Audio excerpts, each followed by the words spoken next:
Hi everybody, Shannan Scarselletta from ImproVision here with the wonderful Jay Malsky, one of our incredibly talented facilitators. And we are going to demo an exercise that we use in a lot of our trainings, and it is called One Word Story.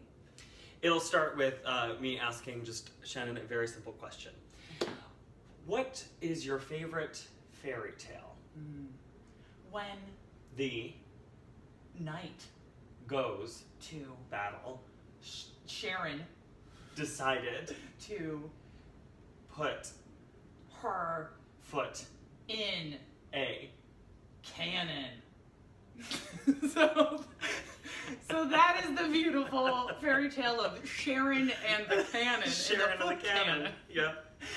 So you saw what we did there. This is practicing the improv principle of yes and. We're listening to what's coming at us and thinking on our feet to add to what's there. So yes, accepting and listening to what's there and building on top of it with our own idea. We do this in a lot of different forms in our workshops, in small groups or one-on-one.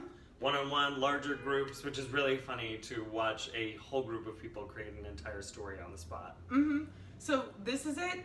It's about thinking on your feet, being creative, and practicing basic storytelling principles. So hopefully we get to use it at your next workshop.